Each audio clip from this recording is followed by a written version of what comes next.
Hello, I'm Max Aspinall from Accentuate Life Wellness Centre in Christchurch, New Zealand. I'd like to talk today about ulcerative colitis, Crohn's disease and various I.B.S conditions and how they occur. Some 35 years ago now, I was diagnosed with ulcerative colitis. The medical advice I received at the time was that my condition was so chronic my colon required to be removed, or I would spend the rest of my life on seriously high doses of pharmaceutical drugs to maintain my health.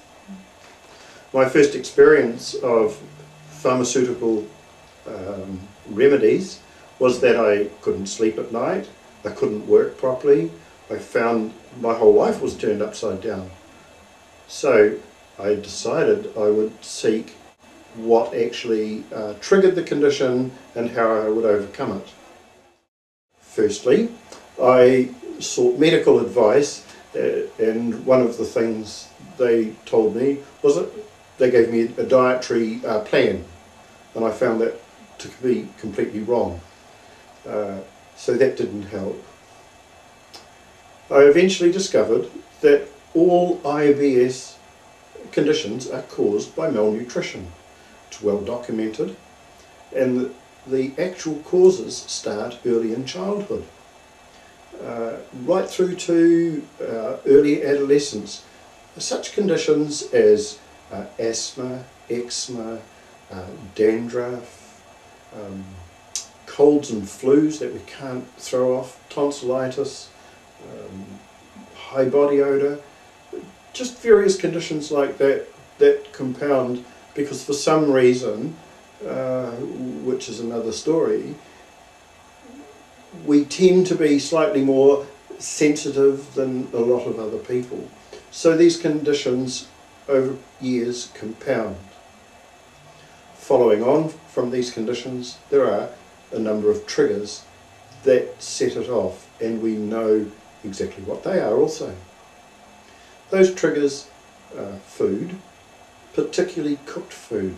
We are required to eat over 50% of our food every day raw, and yet we are eating more and more cooked food, but what is worse, we're eating more and more processed food.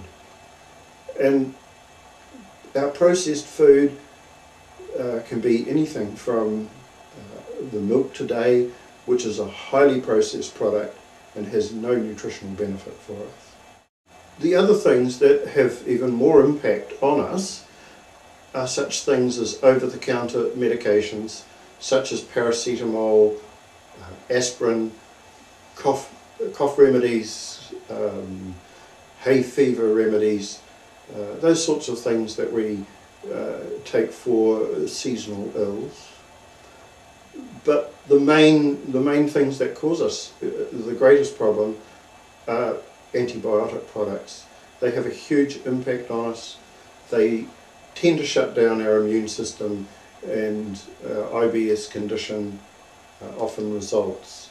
There may also be a lifestyle issue involved, and one of those is such a simple thing as being too sedentary, just sitting in one place. These are the things that trigger I.B.S conditions. I.B.S is a form of malnutrition, and to demonstrate that, I discovered that my condition was caused simply by lack of absorption of vitamin C. In fact, I had scurvy. Now, when this condition was first diagnosed, I was told it was as though my colon, the tissue in my colon had worn down, and that was what was causing the bleeding. One of the first medical responses was to provide me with steroid creams, and I have always understood steroid creams, when applied to any skin tissue, thinned out the skin. So applying a steroid cream to a worn out colon seemed to me totally counterproductive. So in the end, I have completely overcome my ulcerative colitis condition. just simply using nutrition and food, and have changed completely the way I live. So, over the last 35 years, I have accumulated a vast amount of information on all sorts of nutritional issues, and not just I.B.S. issues. And many people have come to me and asked me if I would help them overcome their conditions. In many cases, we've been quite successful. So if you would like my help to help you find a way to overcome your incurable disease or condition, you're welcome to contact me. I'm Max Aspinall from Accentuate Life Wellness Centre in Christchurch, New Zealand.